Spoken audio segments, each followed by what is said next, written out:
Baik, Bismillahirrahmanirrahim. Assalamualaikum warahmatullahi wabarakatuh. Waalaikumsalam warahmatullahi wabarakatuh. Selamat malam, salam sejahtera bagi kita semua. Yang kami hormati narasumber pelatihan ternak pada malam hari ini, Mas Ali Muahid. Kami hormati Bapak Ibu, kakak adik, ya teman-teman semuanya di seluruh Nusantara dan ada beberapa yang dari luar negeri, tadi Singapura, dan yang lain juga ada nih. Yang kami hormati, terima kasih sudah ikut meramaikan event dari si publishing. Dan bagi yang belum kenal, ya perkenalkan saya Indra dari si publishing. Si publishing ini merupakan penerbit di kota Purwokerto, Jawa Tengah. Ya, Jawa Tengah. Mungkin ada yang tahu ya, Purwokerto ada yang belum tahu juga mungkin. Dan kami setiap bulan sering mengadakan pelatihan-pelatihan, baik itu pelatihan menulis ternak, pelatihan menulis puisi, dongeng, dan juga pelatihan membaca. Nah, read a lot ya, read a lot, pelatihan membaca dongeng, membaca puisi, pernah.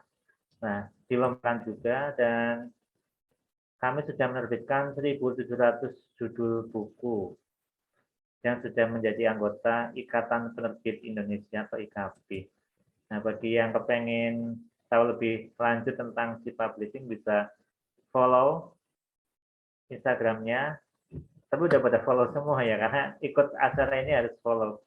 Yang pengen tahu lebih dalam lagi bisa buka websitenya www.sippublishing.co.id karena di sana ada banyak info dan ada ruang literasip. Ya, ini bagi teman-teman yang belum tahu, ruang literasip ini adalah ruang untuk pemuatan karya. Ya, untuk saat ini baru puisi dan cerpen yang kami muat setiap minggu. Dan bagi yang mengirim dimuat karyanya itu mendapatkan uang 150.000 untuk cerpen dan 100.000 untuk puisi. Sementara ini baru itu ya, mungkin ke depan ternak ya. Nah ini kan sudah ada kuratornya kemarin itu Golagong ya, Duta Bahasa Indonesia itu menjadi kurator cerpen, Nana Sastrawan menjadi kurator puisi. Nah mungkin nanti kalau ada ternak mungkin Mas Ali bisa menjadi kuratornya kalau bersedia gitu nanti.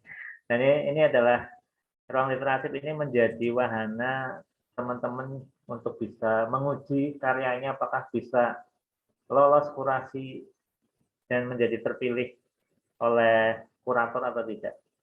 Setiap minggu ada lebih dari 100 karya yang masuk, tetapi yang dimuat hanya satu cerpen dan dari satu penulis puisi yang dimuat. Dan teman-teman nanti bisa menguji ya, apakah karyanya menarik bagi para kurator atau tidak. Itu sih publishing ya. Kemudian untuk pelatihan pada malam hari ini nanti teman-teman bisa mengikuti lewat Zoom dan nanti juga akan kami share rekaman YouTube-nya di apa di grup ya. Jadi jangan tinggalkan grup. Kemudian materi PPT PowerPoint dari Mas Ali juga akan kami bagikan dan teman-teman bisa belajar lagi. Nah, ini yang paling penting adalah sertifikat 34 jam pelajaran, jam pelatihan 34 JP. Nah, ini biasanya bagi para pendidik PNS ini biasanya sertifikat 34 JP ini menjadi apa ya berarti ya karena ada kredit poinnya. Syaratnya adalah mengikuti pelatihan lewat Zoom atau lewat YouTube dan nanti mengirim karya. Jadi yang tidak mengirim karya tidak mendapat sertifikat 34 JP karena apa? Karena materi hari ini 2 jam, kemudian ditambah praktik 32 jam, yaitu praktik menulis selama kita beri waktu 10 hari ya, 10 hari atau 2 minggu nanti. Nanti kita lihat coba apa waktunya. Biasanya sih 10 hari sampai 2 minggu. Nah, itu bagi yang mengirim tulisan itu yang mendapatkan sertifikat. Nah, bagi yang tulisannya layak nanti akan diterbitkan. Jadi nanti dari Mas Ali juga akan memilih para juaranya. Nah, juara ini nanti dapat uang, dapat buku juga. Oleh karena itu, teman-teman ikuti pelatihannya dengan cermat supaya nanti bisa menghasilkan karya terbaik dan semoga bisa jadi juara. Nah, itu aja dari kami. cukup sekian ya. Kemudian untuk selanjutnya adalah materi ya, karena ini sudah ditunggu-tunggu. Ini Mas Ali sudah siap dan perlu kami perkenalkan sekilas ya. Sekilas saja karena kalau dibacakan ini panjang banget. Pernah dibacakan ini bisa sampai 10 menit. Nah, nanti materi korban akan kami share dan juga profil dari Mas Ali akan saya share di grup saja ya. Nanti teman-teman bisa lihat profil Mas Ali. Intinya Mas Ali ini penulis cernak, penulis dongeng, konten kreator yang karyanya sudah sangat banyak di buku-buku yang beredar di Gramedia, di majalah-majalah kayak Bobo, majalah-majalah anak yang populer ini Mas Ali sudah sangat banyak sekali karyanya. Nah, ini nanti akan saya share profil lengkapnya, karya-karya beliau, ada di mana, ada berapa ratus karya. Tadi sudah disebutkan juga ada 300 judul buku yang ditulis dalam 8 tahun itu masuk di rekor muri. Dan lebih lengkapnya nanti bisa baca di profil yang akan kami share. Gitu ya. Nanti kalau dibaca semua nanti saya bisa menghabiskan waktu. Dan ini Mas Ali sudah siap ya Mas Ali ya? Insya Allah Mas Indra. Oke. Ini teman-teman ya kita sambut Mas Ali Muakhir dan kami ucapkan selamat mengikuti pelatihan. Mas Ali Muakhir kami persilakan. Boleh, terima kasih Mas Indra. Assalamualaikum warahmatullahi wabarakatuh. Waalaikumsalam warahmatullahi wabarakatuh. Alhamdulillahirrahmanirrahim. Amma ba'du. Alhamdulillah pada hari ini bisa ketemu sama teman-teman calon penulis bacaan anak ataupun yang sudah menulis bacaan anak. Makasih banyak Mas Indra untuk waktu dan kesempatannya. Tidak bosan buat ngundang saya. Dan mudah-mudahan ini jadi amal jariah Mas Indra ya. Baik teman-teman, hari ini saya diminta Mas Indra untuk ngomongin tentang menulis cerpen dengan genre realis. Awalnya ketika saya mendengar genre realis itu langsung koneksinya adalah aliran realis. Seperti dalam aliran-aliran yang sudah kita mafhum ya, aliran lukisan, aliran seni dan sebagainya gitu. Dan kemudian saya coba pahami lebih jauh lagi apa yang dimaksud dengan cerpen realis ini, makanya kemudian saya hari ini akan mencoba membedah teman-teman, yang nanti ujungnya adalah teman-teman akan belajar menulis cerpen dengan genre realis.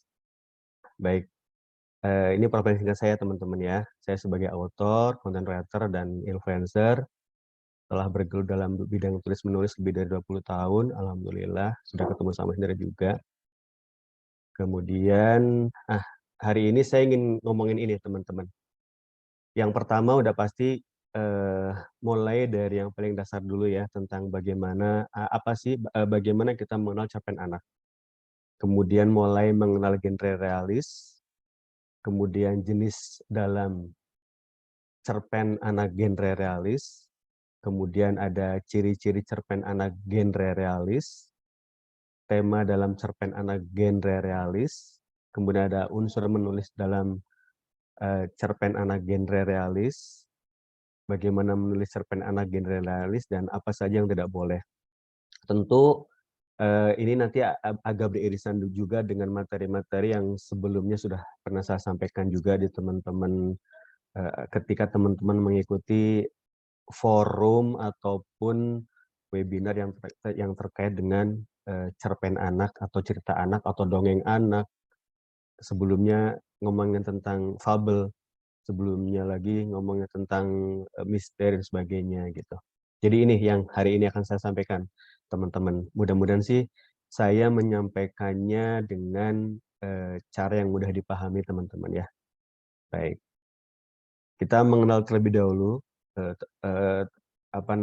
tentang cerita anak ya, karena bagaimanapun juga kita tidak mungkin bisa menulis cerita anak atau kita tidak bisa mungkin melakukan apapun kalau tidak mengenal. Apa sih cerpen anak? Cerpen anak adalah salah satu karya sastra yang ditulis sebagai bacaan untuk anak dan isinya sesuai dengan tingkat perkembangan intelektual serta emosi anak. Cerita anak bisa digunakan sebagai hiburan ataupun untuk pendidikan. Ini dasar banget ya teman-teman ya.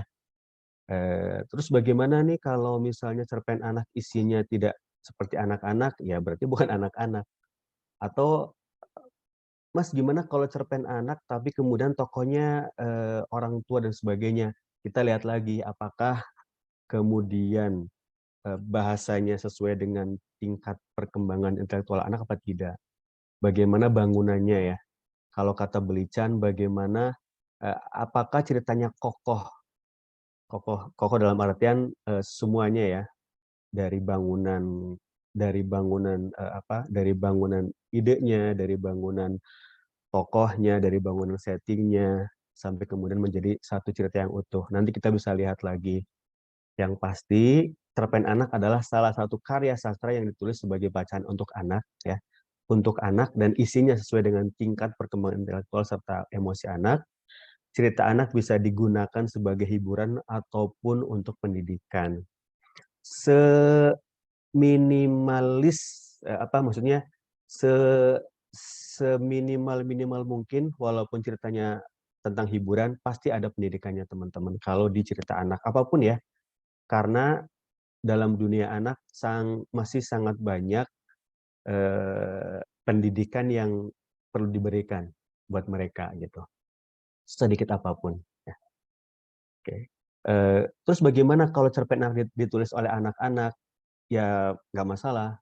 Bagaimana juga kalau ditulis oleh orang dewasa atau remaja, ya nggak masalah juga gitu. Yang pasti kontennya seperti ini teman-teman ya. Baik, saya lanjutkan yang kedua. Kita mengenal dulu tentang genre realis, teman-teman. Genre realis adalah cerpen yang mengisahkan tokoh yang mungkin bisa ada dan benar-benar terjadi. Walau cerita itu tidak harus benar-benar ada dan terjadi. Dan ada dan terjadi jalan peristiwa yang dikisahkan dengan logis.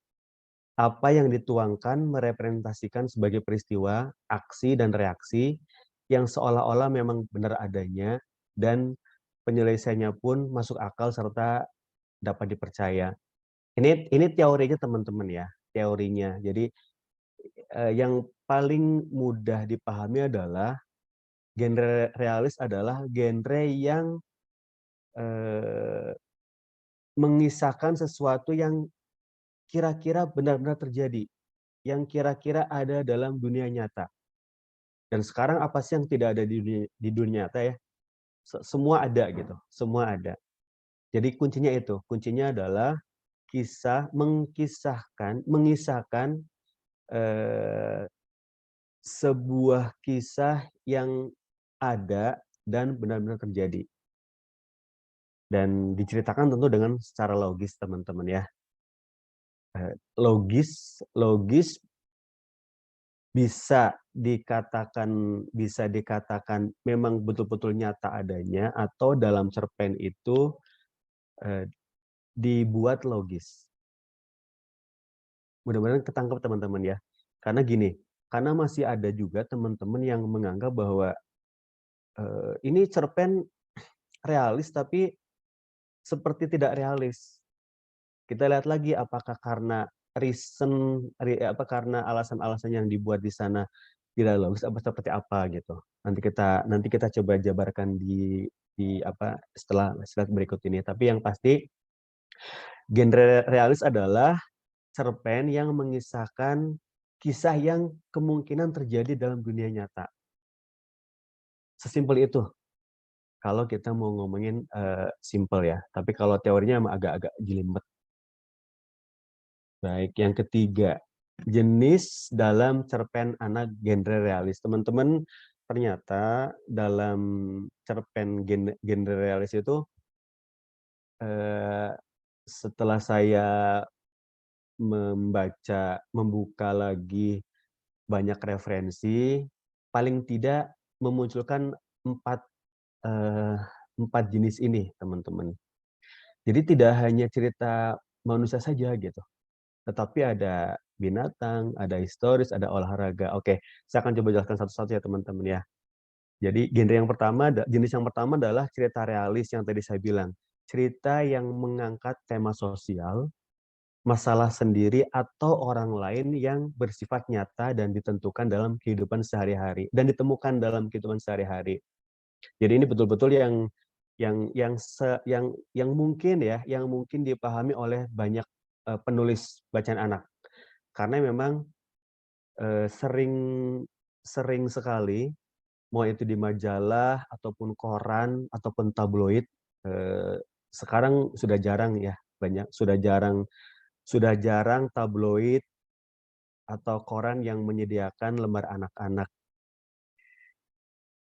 Dan selalu ketika ngomongin genre realis, pasti ini yang diangkat. Cerita yang mengangkat tema sosial, masalah sendiri atau orang lain yang bersifat nyata dan ditemukan dalam kehidupan sehari-hari. Jadi betul-betul yang nyata, yang kita lihat, yang kita dengar, yang kita rasakan, yang kita input beritanya, dan sebagainya. Ini yang sering dipahami oleh semua penulis bacaan anak. Dan ternyata ada lagi realisme binatang.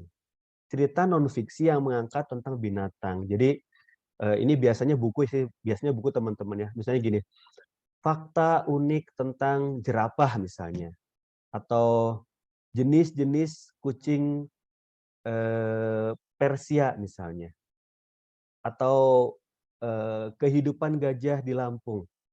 Jadi itu ternyata masuk dalam genre realis. Cuma memang ini sifatnya apa ya? Kategorisasi teman-teman ya.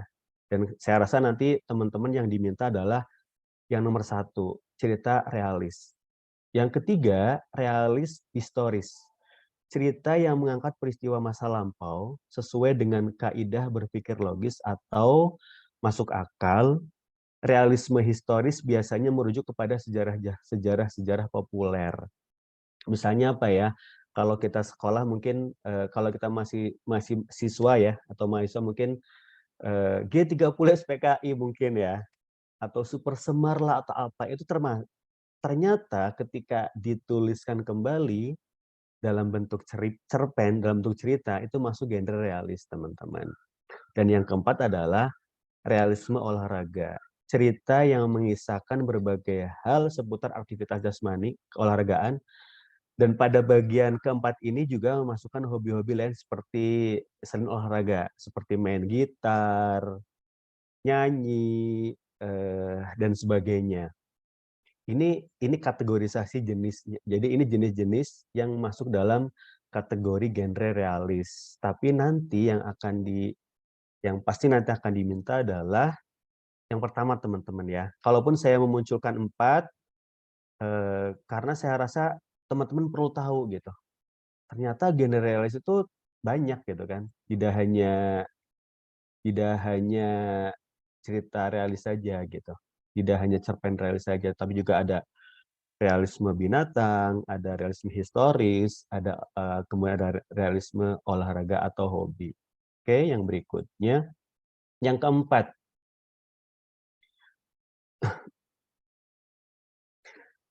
kemudian apa ini jenis ya? Kok nggak kebaca?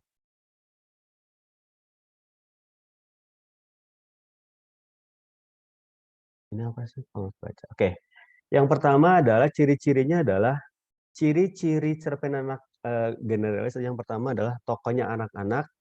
Kenapa? Karena nanti yang akan baca adalah anak-anak. Ciri yang kedua adalah konflik yang ditampilkan seputar dunia anak-anak, bukan dunia remaja ataupun dunia orang tua atau orang dewasa. Ciri yang ketiga adalah cerita disajikan dengan menggunakan cara pandang anak atau kacamata anak. Ini kayaknya udah hal yang sangat mutlak teman-teman ya. Kalau kita mau cerita anak, mau nggak mau ya kacamatanya cara pandang anak gitu. Bukan cara pandang orang dewasa. Dan rata-rata kalau teman-teman baru nulis cerita anak itu kejebak. Di bagian ketiga kejebak gitu.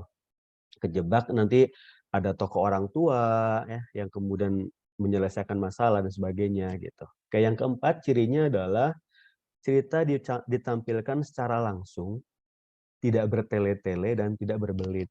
Ini pasti ya, karena cerita anak. Terakhir ada yang bilang bahwa cerita anak 2000 kata itu udah sangat banyak gitu teman-teman. Sudah cukup banyak.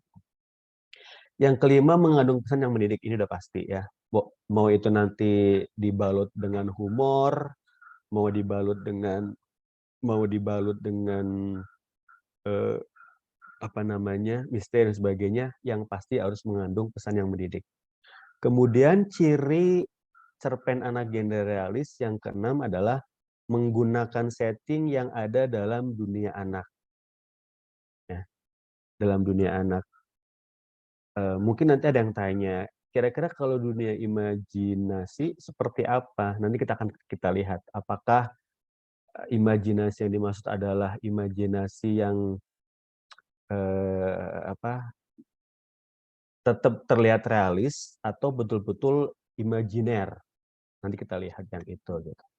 Kemudian yang ketujuh, tokoh dalam cerita mengandung keteladanan yang baik. Kenapa sih cerpen anak genre realis tokohnya harus mengandung keteladanan yang baik? Karena biasanya anak akan mencontoh tokoh cerita, bukan yang lainnya gitu teman-teman. Makanya penting banget ketika kita nulis cerpen anak genre realis, mau nggak mau tokoh dalam cerita harus mengandung keteladanan yang baik yang bisa dicontoh oleh pembaca kita. Kemudian yang kedelapan, ini udah pasti ya teman-teman ya, bahasa mudah dipahami, ya, dan bahasa mudah dipahami dan mampu menambah perkembangan bahasa anak. Teman-teman boleh menambahkan kata-kata yang mungkin asing buat anak-anak, tapi tetap ada catatan. Misalnya biasanya ada glosarium ya di ujungnya gitu. Terutama ya anak-anak terutama yang diperkirakan kata-katanya itu tidak bisa dipahami oleh anak-anak. Ini penting teman-teman ya. Jadi saya hanya memberikan ini aja, untuk ciri-cirinya ada 8 teman-teman. Kemudian, nah ini yang mungkin nanti akan jadi tantangan teman-teman tentang tema dalam cerpen anak genre realis. Sebetulnya yang sangat populer ada 4 teman-teman ya. Cuma saya tambah 1 yang sekarang juga lagi yang saat ini kemudian lagi mulai diangkat nih sama pemerintah juga gitu. Oke, baik, yang pertama tema dalam cerpen realis, tema jasmania. Jadi tema yang berhubungan dengan kondisi fisik manusia. Kemudian tema sosial, ini udah pasti ya. Tema sosial, tema yang berkaitan erat dengan berbagai macam hal yang berbau urusan sosial. Dan ini idenya sangat-sangat banyak. Baik yang ada di diri kita, lingkungan rumah kita, dan lingkungan yang sangat-sangat luas. Dan biasanya memang tema dalam cerpen anak genre realis akan mudah message-nya, akan mudah pesannya tertangkap ya ketika kita ngomongnya tentang tema sosial ini gitu. Yang ketiga, tema ketuhanan, tema yang berkaitan erat dengan kekuasaan Tuhan yang tampak dalam setiap aktivitas manusia. Tentu tema ketuhanan ini jangan kemudian penuh dengan dakwah ya, tapi tetap unsur-unsur fiksinya tetap harus ada gitu teman-teman. Jangan kemudian sepanjang cerita penuh dengan dakwah. Yang keempat, tema organik. Tema yang mencakup berbagai macam hal yang berhubungan erat dengan moral dasar manusia seperti hubungan ya antara pria dan wanita dan nasihat dan sebagainya. Saya nggak tahu kenapa ini dinamakan tema organik karena saya bukan orang sastra ya, tapi saya mencoba memahami ini hanya sekedar istilah gitu. Hanya sekedar istilah untuk memudahkan kita memahami yang dimaksud. Dan yang kelima adalah ini teman-teman, STEAM ya, STEAM. Tema yang berhubungan dengan sains, dengan teknologi, dengan engineering, dengan art, dan dengan matematika. Dan ini yang sekarang lagi digencarkan oleh pemerintah. Saking gencarnya, bahkan saat ini beberapa balai bahasa di beberapa provinsi sekarang lagi ada lomba picture book yang mengangkat tema ini, teman-teman. Tema STEAM ini. Ya memang agak rumit, agak sulit, tapi karena ini memang perlu ya, saya rasa perlu diangkat, makanya sekarang sudah mulai mengarah ke sini setelah kemarin bergulat dengan tema-tema inklusi, tema-tema keberagaman, sekarang sudah mulai ke tema-tema STEAM ini. Mungkin nanti teman-teman di sini ada yang pilih tema ini, monggo selagi bisa menceritakannya ya, teman-teman ya, genre realis. Dan jangan berpikir ketika kita ngomongin tentang tema STEAM ini yang di dalam pikiran itu berat gitu. Karena banyak banget kok teman-teman. Sebetulnya kan kehidupan kita juga dikelilingi oleh STEAM ini kan, oleh sains, oleh teknologi, ya. Apa yang kita hadapi di depan kita ya, tentang laptop, tentang gadget, dan sebagainya gitu. Tinggal kita bisa nggak mengemasnya gitu. Oke, kemudian yang keenam, unsur menulis cerpen genre. Saya rasa kalau ngomongin unsur, mau tidak mau sama aja teman-teman ya dengan fiksi-fiksi yang lain, ya, dengan tema-tema yang lain maksud saya. Karena genre realis adalah bagian dari genre cerpen. Makanya ya unsurnya sama aja gitu. Ada tema, ada tokoh, ada setting, ada alur, ada sudut pandang. Saya hanya akan hanya mengingatkan kembali sebetulnya, karena teman-teman ini juga pasti sudah teman-teman dapat ketika sekolah gitu kan. Cuma masalahnya karena tidak kemudian didalami, jadi suka lupa. Apa sih tema? Tema adalah gagasan dasar yang dijadikan pijakan dalam menulis cerita sehingga cerita memiliki dasar yang kuat. Dan ya tema sangat banyak. Tadi itu yang saya sebutkan keempat itu termasuk tema gitu. Ada tema keberagaman, inklusivitas, termasuk STEAM juga tuh tema masuknya. Yang kedua adalah unsur tokoh. Pelaku atau aktor yang mengalami peristiwa dalam cerita yang membuat cerita lebih menarik. Ada teman-teman kita, teman-teman penulis yang kemudian mengabaikan tokoh, padahal tokoh salah satu hal yang sangat penting dalam cerita, apalagi cerita anak. Tadi di awal sudah saya jelaskan, tokoh nanti akan jadi panutan, tokoh yang nanti akan jadi senternya. Makanya tokoh harus bisa menggerakkan cerita, teman-teman. Tokoh jangan jadikan tempelan. Justru tokoh adalah jadi kendaraan untuk mengalirnya sebuah cerita. Dan memang tidak bisa diabaikan. Yang ketiga, setting. Keterangan mengenai ruang, waktu, dan suasana yang terjadi dalam cerita. Dan ini bisa diolah, teman-teman ya. Yang keempat, alur, ya, urutan atau rangkaian peristiwa yang membentuk sebuah cerita. Dan alur ini juga bagian penting karena nanti akan membuat cerita yang kita tulis ini makin menarik, tidak membosankan, tidak membuat pembaca meninggalkan pada paragraf awal, melainkan akan penasaran untuk membaca sampai akhir. Dan yang kelima, sudut pandang. Ya, cara penulis memandang atau menempatkan dirinya dalam sebuah cerita. Kalau yang mabhum ya ada sudut pandang orang pertama, ada orang ketiga gitu. Dan ini pilihan ya. Ini pilihan teman-teman lebih suka yang mana. Ini tentang unsur dalam menulis cerpen. Jadi memang sebetulnya tidak ada hal yang beda.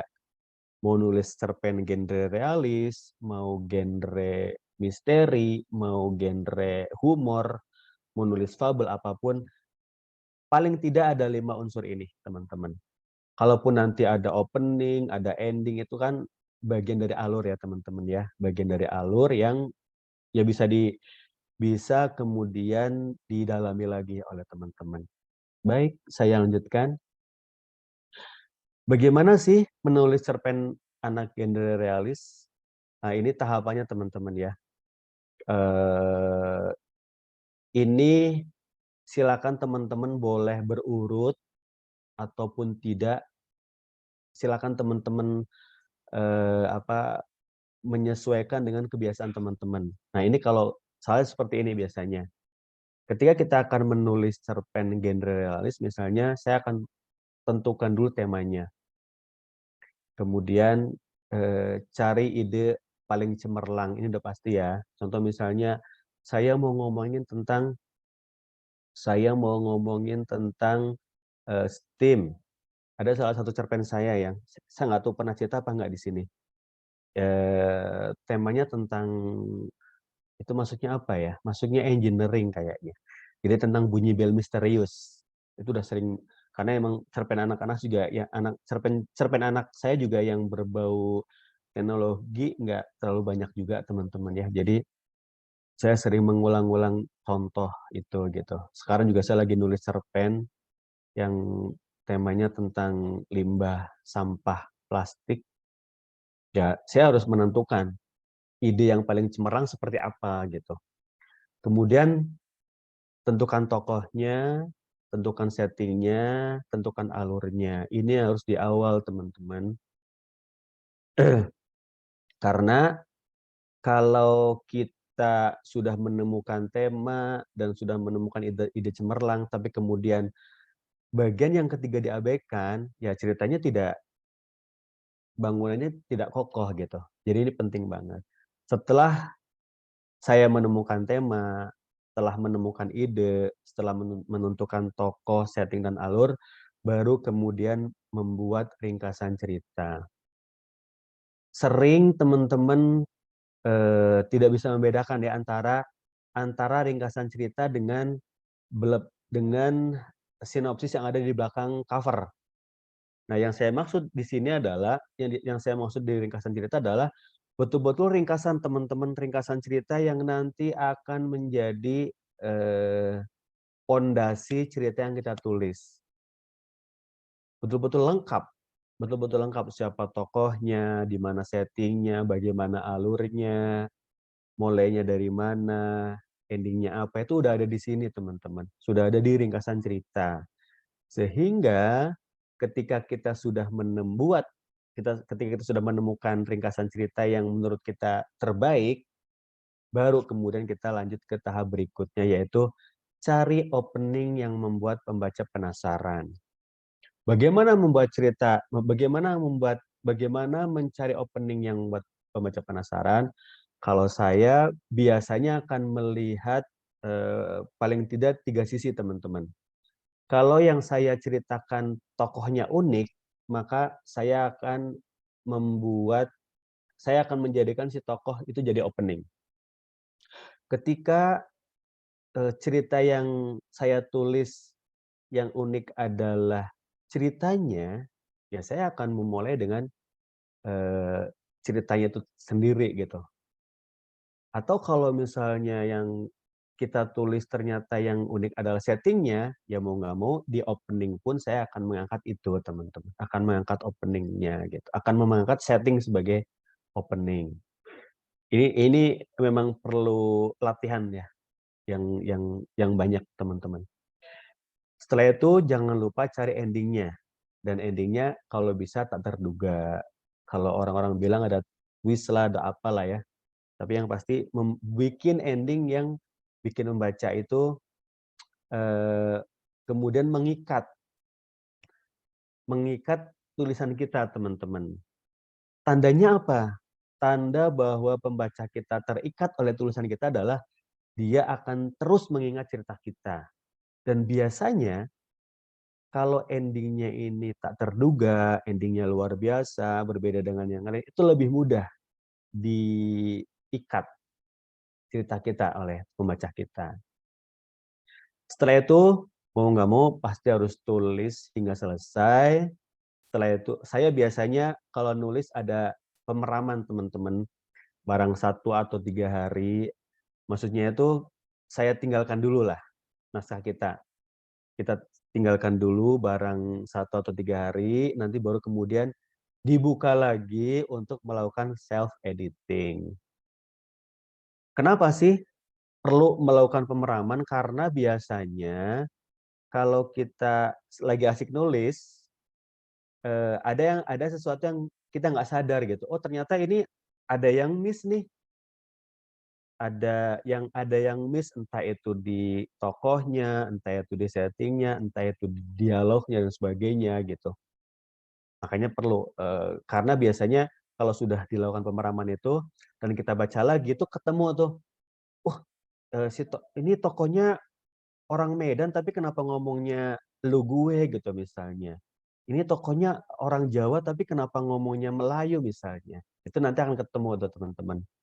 Oleh karena itu, tahap terakhir adalah lakukan self editing dan kalau nggak salah Mas Indra juga sering buka ya Mas Indra ya, self editing ya teman ya. Jadi memang itu penting banget teman-teman kalau ada pelatihan editing yang dilakukan oleh teman-teman si publishing, saya sarankan untuk ikut. Karena itu manfaatnya luar biasa teman-teman. Walaupun nanti kita tidak jadi editor, paling tidak kita bisa mengedit karya kita. Sehingga karya kita istilahnya makin kokoh bangunannya begitu. Oke, kemudian masih ada lagi. Ini tambahan aja sih teman-teman. Apa saja yang tidak boleh dalam menulis genre realis, dan ini saya rasa semua genre lah ya. Semua genre apapun ketika kita nulis bacaan anak, pasti 4 hal ini bukan sebaiknya, jangan ada dalam cerita kita. Yang pertama menyinggung sara ya, suku, agama, ras, antar golongan, kemudian mengandung unsur kekerasan, mengandung unsur pornografi, mengandung unsur-unsur hal yang terkait dengan rokok, alkohol, dan narkoba. Dan mungkin list ini akan nambah lagi sesuai dengan perkembangan zaman. Tapi paling tidak 4 hal ini teman-teman, kalaupun kita mau menulis tentang perbedaan agama, kalaupun kita mau menulis tentang pembulian misalnya, lakukan dengan bahasa yang tidak frontal. Bahkan kalau di pemerintah ya, kalau kita ikut lomba-lomba yang diadakan oleh kementerian misalnya ya, ada kalimat pembulian satu aja, sebagus apapun ceritanya itu pasti langsung di-delete. Contoh kecil ya, contoh kecil, tapi itu dampaknya luar biasa banget. Makanya keempat hal ini sebisa mungkin tidak ada dalam cerita yang kita tulis. Oke, terima kasih Mas Indra, teman-teman. Selamat menulis, dan saya akan lebih senang kalau kita diskusi dari materi yang saya sampaikan. Terima kasih. Assalamualaikum warahmatullahi wabarakatuh. Waalaikumsalam warahmatullahi wabarakatuh. Terima kasih Mas Ali. Materi yang singkat tetapi sangat berbobot ini. Nah, teman-teman ini mungkin ada yang ingin ditanyakan ataupun belum paham, silakan raise hand dan nanti saya bukakan mikrofonnya. Saya beri akses untuk membuka mikrofon. Dan nanti dimohon untuk bertanyanya langsung ya teman-teman, jangan terlalu banyak intro karena ini sudah banyak yang raise hand ini, sementara sudah 7 raise hand. Ini tentu akan nambah lagi. Nah teman-teman saya persilakan sesuai urutan raise hand dan kami mohon langsung ke pertanyaan, tidak terlalu banyak intro. Biar yang lain kebagian. Oke, yang pertama Pak Suhendi, BHY, silakan dibuka mic-nya, di-unmute Pak Suhendi. Pak Suhendi, silakan dibuka mic-nya. Sudah saya izinkan? Oh belum ini ya, belum bisa. Belum respon. Mbak Maya coba. Ya. bisa dibuka ya Mbak Maya. Silakan Mbak Ya, Maya. terima kasih. Tadi saya melihat ada kata pemeraman. Melakukan pemeraman. Yang dimaksud dengan pemeraman dan manfaatnya apa itu, Pak? Oke, baik. Kita langsung aja jawab, Mas Indra ya. Ya, langsung aja Mas Ali. Langsung. Oke. Jadi pemeraman itu kita meninggalkan sejenak, Bu Maya. Meninggalkan cerpen kita, tidak dibuka lagi, tidak dibaca lagi, tidak diapain pun. Jadi kita biarkan saja di laptop kita atau di komputer kita. Barang 1 atau 3 hari, ini tergantung ya. Kalau saya biasanya antara 1 dan 3 hari, baru kemudian kita buka. Manfaatnya adalah kita nanti akan menemukan hal-hal yang bolong dalam cerita kita, Bu Maya. Tadi saya bilang entah, oh ternyata tokohnya ini kurang menarik. Oh ternyata settingnya ini biasa banget. Oh ternyata ada yang miss nih antara tokoh dengan dialog misalnya.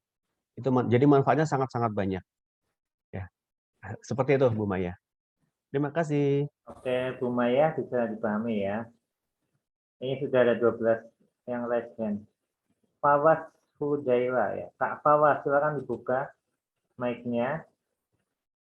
Kak Fawas, ya silakan. Oke, Pak.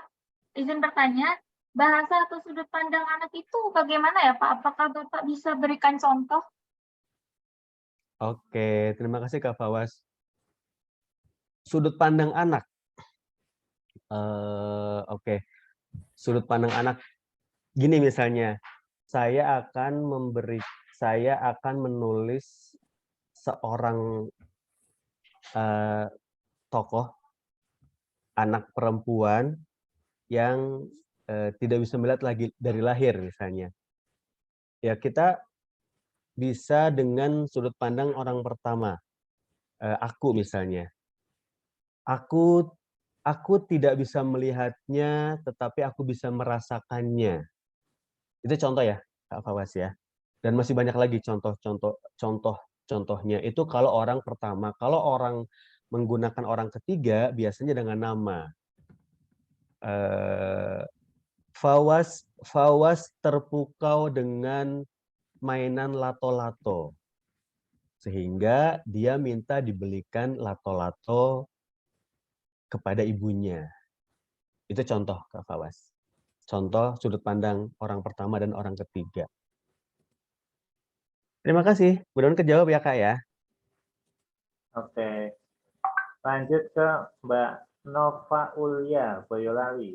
Silakan dibuka mic-nya Mbak Nova Ulia. Ya, silakan.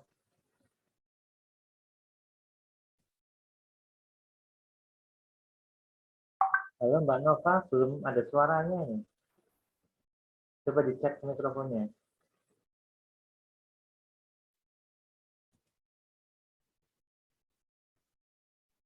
Coba. Ini sudah dibuka mikrofonnya, tetapi suaranya belum masuk nih Mbak Nova Ulia. Mikrofon di sana kayaknya ya. Mikrofonnya mungkin ya. Settingan mikrofonnya. Oke, kita lewat dulu ya Mbak Nova ya. Silakan nanti bisa di setting dulu mikrofonnya, nanti bisa bertanya kembali, bisa raise kembali. Selanjutnya Mbak Saskia Kamelia. Bisa dibuka mikrofonnya, silakan. Iya. Tadi saya lihat yang setting cerita berdasarkan menggunakan setting cerita anak. Nah, tadi belum dengerin penjelasan yang imaginer atau yang bukan itu contohnya seperti apa gitu. Masih belum paham. Siap Kak Saskia Adyameka. Oh, bukan ya. Setting ya. Setting sebentar. Contoh setting realis adalah seperti yang kita lihat Kak Saskia. Rumah, kota, komplek dan sebagainya. Tokoh imajiner itu seperti kota yang kita buat sendiri. Kita buat sendiri tapi tidak diantah-barantah gitu Kak Saskia. Dan itu di genre realis itu nggak boleh. Yang ada begini misalnya. Tinggal di mana Kak Saskia? Pada nggak bisa ya? Tinggal di mana? Tinggal di mana Kak Saskia? Mic-nya dibuka lagi mic-nya. Ya. Tinggal di Tangerang. Oh, Tangerang misalnya. Oke. Tangerang di tahun 2070 misalnya. Nah, itu bisa tuh. Kita bisa membayangkan misalnya Tangerang di tahun 2070 itu ternyata lebih desa misalnya dibandingkan sekarang. Nah, itu yang imajiner tapi kemudian kita menempatkan pada tempatnya gitu. Ada realitanya gitu. Itu boleh. Tapi kalau kemudian imajiner yang di negeri antah barantah itu nggak boleh untuk genre realis. Gitu Kak Saskia ya. Ketangkap ya. Terima kasih. Silakan lanjut. Silakan Mbak Aspriani Dewi. Dibuka mic-nya Mbak Aspriani. Izin bertanya, kan tadi salah satu ciri-cirinya kan tokoh ceritanya mengandung keteladanan yang baik. Kalau misalkan pertamanya nggak baik, abis itu baru baik, apakah boleh atau enggak? Oke, siap Kak Dewi. Kak Dewi, dalam cerpen itu tidak ada yang namanya perubahan perilaku. Yang ada adalah menyadari bahwa itu salah atau betul. Ya. Jadi nggak ada tuh yang namanya kalau cerpen tokohnya awalnya jahat kemudian jadi baik, itu nggak ada. Karena halamannya singkat.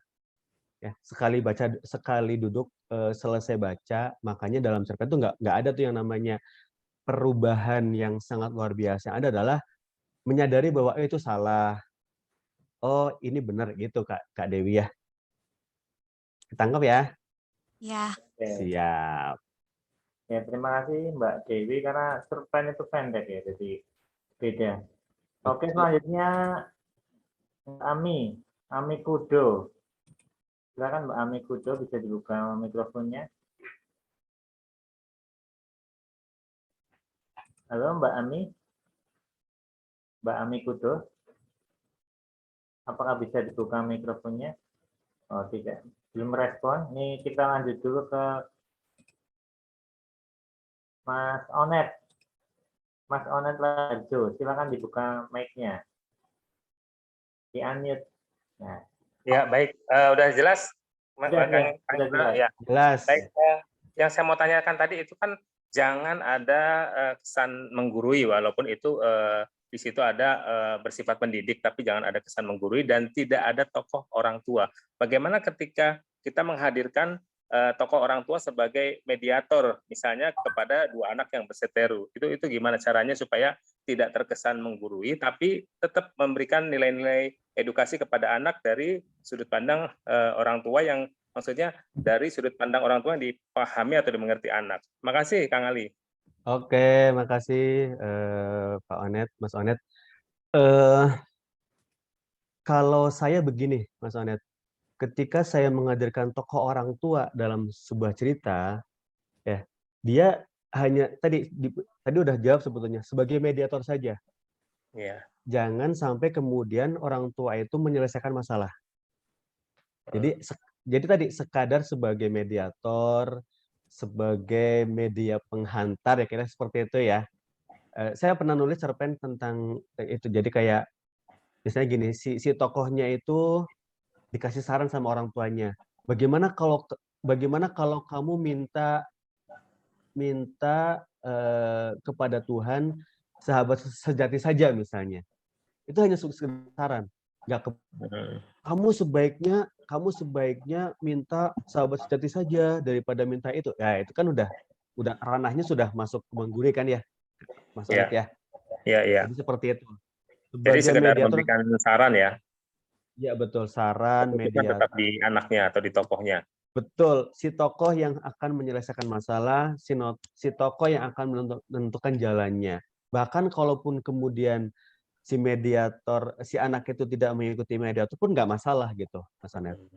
Kira-kira gitu ya. Ketangkap ya? Makasih Kang Ali. Makasih Sama-sama, Mas Onet. Oke, sama-sama Mas Onet. Ini masih ada 17 lagi. Bagi yang ingin bertanya silakan raise hand.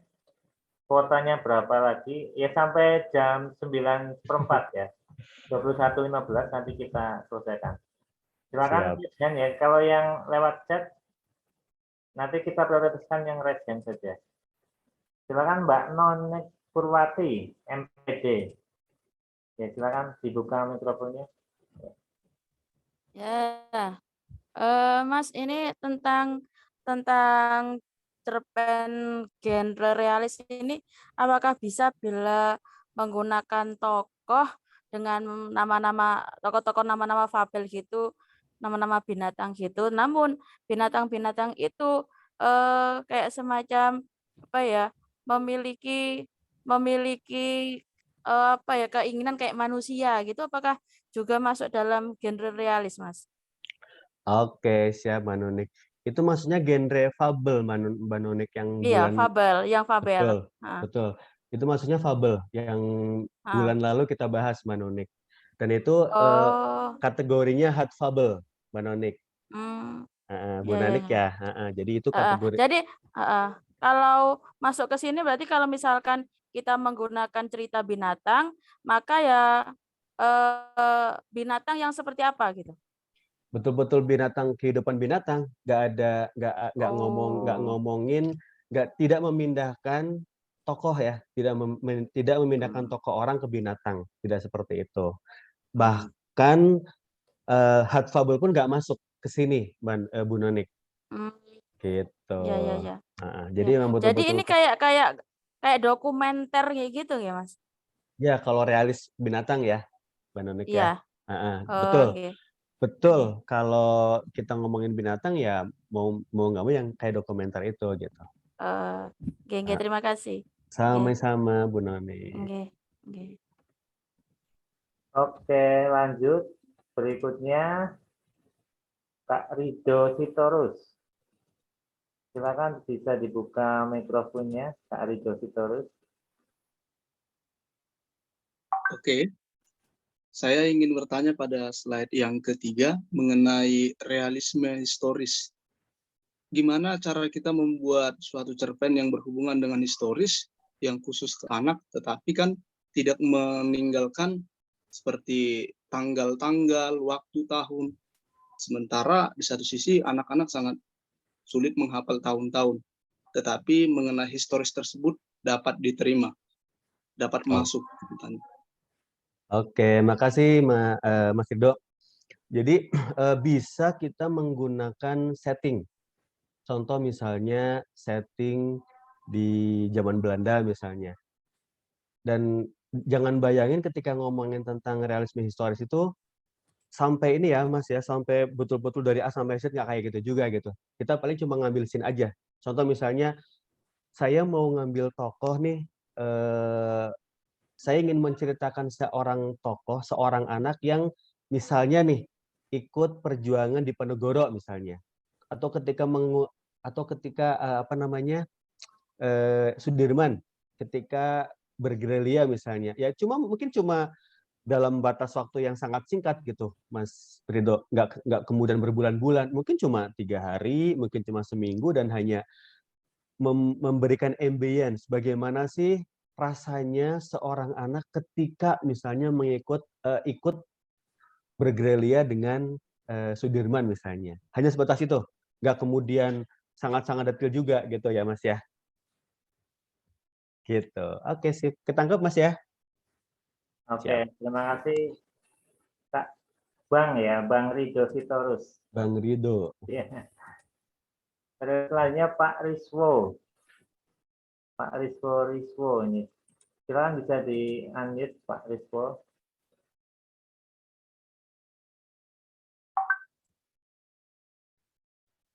Silakan dipencet unmute Pak Riswo. Nah. Ya.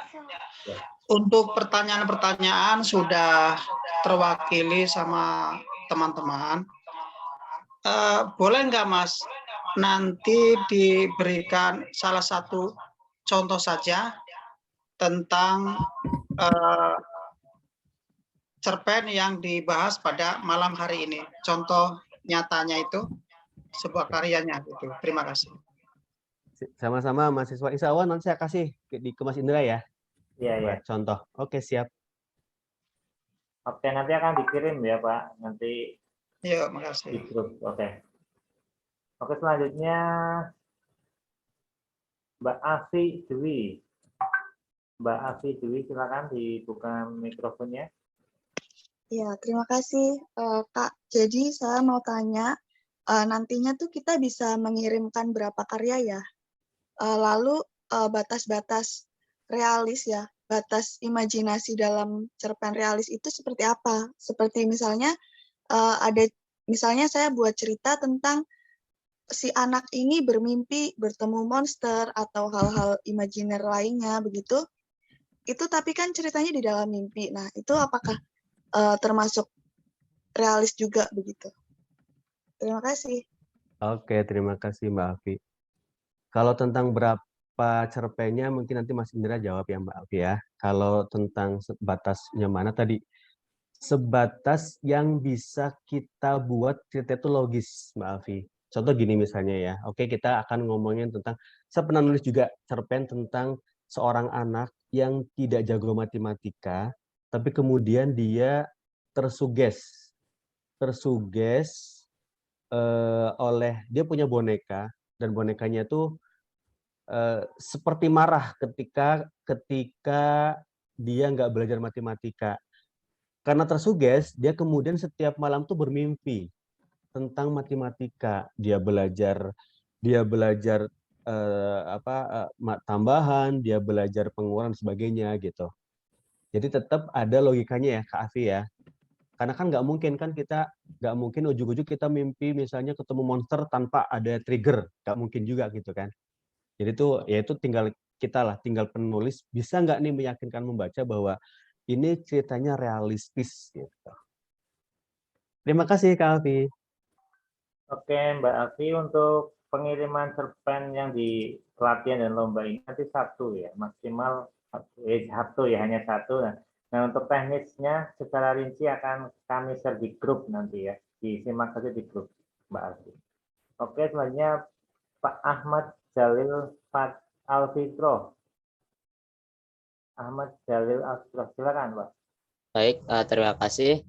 Mohon maaf sebenarnya Pak, saya mau bertanya. Kan tadi sudah dijelaskan batasan-batasan imajiner. Nah, kalau saya lihat dari lingkungan saya pribadi, di sekitar saya itu banyak anak yang lebih suka pada adegan-adegan yang sejenis kayak Ultraman, Power Ranger gitu kan. Nah, apakah yang seperti itu juga dimasukkan dalam cerita anak atau lebih kayak cerita ya khusus anak remaja gitu? Terima kasih. Oke, terima kasih. Pak Ahmad, emang masih ada Power Ranger di sana? Sekarang udah nggak ada kayaknya deh. Oke, baik. Itu nanti balik lagi Pak Ahmad, Kak Ahmad, Pak Ahmad, Mas Ahmad atau apa ya. Nanti balik lagi apakah ceritanya meyakinkan bahwa itu betul-betul nyata apa tidak gitu. Karena dalam sebuah cerita kan ada logikanya tersendiri ya. Ada logika tersendiri. Nah, sekarang tinggal bagaimana kita bisa nggak nih ngangkat misalnya yang mana bentar. Karena banyak sebetulnya genre realis yang terkait dengan sosial terutama ya. Itu banyak banget di sekeliling kita gitu. Banyak banget pengemis, petani, pedagang dan sebagainya tuh masih sangat-sangat banyak yang bisa kita ulas gitu. Jadi balik lagi, mau itu nanti ceritanya anak yang suka Power Rangers lah, mau itu ceritanya anak yang suka apalah, selagi masih logikanya masih terbangun dengan baik, itu nanti ya bisa masuk dalam genre realis. Gitu Mas Ahmad ya, mudah-mudahan ketangkep. Oke, Mas Ahmad. Jadi ini kan kita pelatihnya adalah ternak realis. Jadi kalau Power Rangers itu karena masalahnya bukan realis. Oke, nanti bisa mencermati yang kelas sebelumnya itu ada kelas ternak yang umum ya, Mas Aldi kan dulu pernah yang ternak umum. Iya betul, yang umum. Teman-teman bisa melihat dulu video YouTube-nya yang disampaikan Mas Ali Muahid ini, dan nanti bisa nyambung ya nanti dengan yang genre, salah satunya adalah genre realis ini. Oke, nanti saya share linknya ya supaya teman-teman dari awal bisa tahu tentang ternak yang secara umum. Nah, kalau yang malam hari ini hanya satu genre aja, jadi genre realis. Oke, terima kasih. Kemudian selanjutnya Mbak Hapsari RI, Mbak Hapsari RI. Silakan dibuka mikrofonnya. Baik, terima kasih atas kesempatannya. Saya mau menanyakan, kalau tokohnya adalah tokoh benda mati yang dihidupkan misalkan, jadi tokohnya seperti cangkir, lampu, pensil yang dibuat berbicara, dan ada tokoh anaknya tapi dia sebagai tokoh tambahan gitu, Pak. Apakah itu bisa masuk genre realis? Oke, makasih Mbak Hapsari. Ya, Itu terima maksudnya kasih. ke dongeng, Mbak Hapsari. Maksudnya ke dongeng, jadi tidak masuk di genre realis ini. Karena itu sudah masukkan imajinasi kan, sudah memasukkan imajiner. Gitu. Terima kasih. Oke, Mbak Hapsari. Itu maksudnya ke dongeng. Nah, ini bocoran dikit nih, nanti bulan depan si publishing mau mengadakan festival dongeng. Nah, ini nanti seperti apa ya? Seperti apa nanti bisa disimak di Instagram si publishing. Oke, selanjutnya Mbak Sumaryati SPD. Halo Mbak Sumaryati, silakan bisa dibuka mic-nya. Halo, Assalamualaikum Mas Indra. Waalaikumsalam Bu. Mau nanya, ini biasanya konfliknya kan cuma satu ya, dan satu tempat. Ini konfliknya kayak yang cerita kemarin itu kan terjadi berapa konflik? Apa jadi satu konflik aja atau kayak kemarin? Dan mau saya tanya juga, itu tadi udah terwakili sebenarnya berapa cerpen yang bisa kita kirimkan. Gitu Mas. Oke, Ya, baik. makasih. Sama-sama. Assalamualaikum. Waalaikumsalam Bu Guru. Bu Guru kalau cerpen itu biasanya nggak multi Bu Guru. Jadi emang cuma satu aja, cuma satu konflik aja. Masalahnya kemarin kan Mas, yang minggu kemarin, yang minggu Januari, kayaknya tanggal 23 itu yang ini berbagai konflik gitu loh. Oh, itu beda Bu, itu Sertalik yang dari Golagong, itu cerita pendek 3 babak bertabur konflik, itu Sertalik beda. Kalau ini cerita anak yang lagi kelas ini. Oh gitu, iya. Iya Mas Ali itu. Nggak apa-apa, nggih.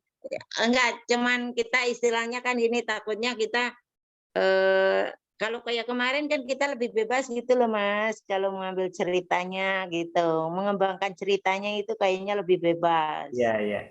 Ya karena bukan cerita anak, kalau ini yang ini cerita anak, jadi ada kaidah sendiri, nanti Mas Ali yang menjawab gitu.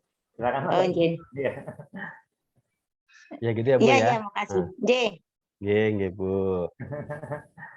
Oke, sudah. Ya Bu Sumaryati, selanjutnya Mbak Erike Wulandari. Mbak Erike, silakan Mbak Erike, dibuka mic-nya. Kalau masih, ya silakan Mbak Erike. Terima kasih Mas. Mau nanya nih Mas, narasumbernya itu pertanyaannya tentang settingnya. Udah terdengar apa belum? Kedengar Mbak Erike. Settingnya kan satu tempat gitu kan. Misalnya ada kejadian anak-anak kan realisme, imajinernya kan realis. Nah, tempatnya tuh di sungai misalkan. Di sungai itu apakah kan ada air, ada sampai ke hulu. Kan masih sepanjang sungai itu tempatnya di sungai. Misalnya ceritanya anaknya tentang sandalnya yang hanyut. Terus udah beberapa hari kemudian dia pergi ke tempat saudaranya yang dihilir, ketemu lagi. Kayak gitu masih enggak settingnya diterima kalau buat itu. Kan dia terjadi kayak gitu. Ada juga kan dari pasarnya kan ada di kota, ada desa. Terus masih posisi pasar tapi tempatnya berbeda. Apakah masih sama settingnya atau tidak? Oke, terima kasih Kak Erike. Setting itu saya tidak pernah bilang cuma satu ya. Kalau setting bisa beberapa selagi masih dibutuhkan di dalam alur Kak Erike ya. Termasuk tadi yang nggak masalah, dari hulu ke hilir juga nggak masalah gitu. Asal bisa meramunya, supaya kemudian tidak melebar kemana-mana gitu. Jadi memang harus dari awal udah ditentukan settingnya ada di rumah, dengan di sekolah, dengan di taman, dengan di mana misalnya. Gitu ya Kak Rika ya. Jadi nggak masalah, selagi masih dibutuhkan dalam cerita itu. Terima kasih. Oke, terima kasih Mbak Erika juga. Kemudian selanjutnya Kak Azza. Azza, silakan Kak Azza dibuka mikrofonnya. Halo, Assalamualaikum. Halo, waalaikumsalam. Waalaikumsalam. Pak Ali mau tanya, untuk cerpen anak sendiri apa ada ketentuan jumlah kata, begitu karakter begitu? Apa ada ketentuannya? Terima kasih. Terima kasih kembali. Gini, kalau ini nanti balik lagi ke medianya Kak Azza ya, Bu Azza ya. Kayak kemarin misalnya, kalau di Bobo misalnya, dulu kita bisa sampai 1.200, tapi sekarang cuma 700. Kemudian kayak lomba yang sekarang lagi diadakan oleh Wiki misalnya maksimal 2.000 kata. Nah mungkin juga di SIP juga nanti ada batas misalnya maksimal 2.000 kata atau 1.500 kata. Nanti mungkin Mas Indra akan informasikan di grup kayaknya. Terima kasih Kak Azza, Bu Azza. Oke, nanti ada informasi di grup ya Mbak Azza untuk lomba yang kita lakukan hari ini. Oke, selanjutnya ini masih banyak Mas Ali nambah terus nih. Boleh, nggak apa-apa. Masih 16 lagi. Pak Bejo atau Mas Bejo silakan dibuka mikrofonnya. Ya, Pak. Ya, Assalamualaikum warahmatullahi wabarakatuh. Waalaikumsalam warahmatullahi wabarakatuh. Terima kasih. Ingin bertanya tentang ending ya. Tadi dijelaskan ending itu sebaiknya tidak terduga. Ini contohnya seperti apa? Itu terima kasih. Baik, singkat, padat, jelas. Pak Bejo, jadi maksud ending terduga itu, walaupun di awal sudah ada clue-clue ya Pak Bejo ya, itu pembaca tidak menyangka bahwa oh ternyata ini seperti ini gitu. Contohnya gini, saya lagi nulis nih misalnya, saya lagi nulis tentang ada seorang anak yang dia itu harus terpaksa pindah ke sebuah pulau yang jauh dari mana-mana dan dia harus mengubah gaya hidupnya ya karena orang tuanya ada masalah di kota dan sampai kemudian semua dijual-jual dan dia kangen banget gitu karena sudah sekian lama nggak ketemu gitu. Tapi kemudian saya buat endingnya tanpa ada apa ya, maksudnya tetap di awal sudah kita kasih clue bahwa dia kangen sama ayahnya, dan saya yakin banget pembaca tidak akan menyangka bahwa ternyata pada hari itu juga ayahnya datang. Contohnya ya, seperti itu. Jadi ending yang kira-kira membuat pembaca itu yang ngerasa bahwa ada kejutan gitu. Ada twist ya kalau istilahnya sekarang ya. Seperti itu Pak Bejo ya, mudah-mudahan ketangkep ya. Oke, terima kasih. Selanjutnya Mbak Siti Rohmah. Ya. Mbak Siti Rohmah lagi di apotek apa di mana nih Mbak Siti Rohmah? Baik.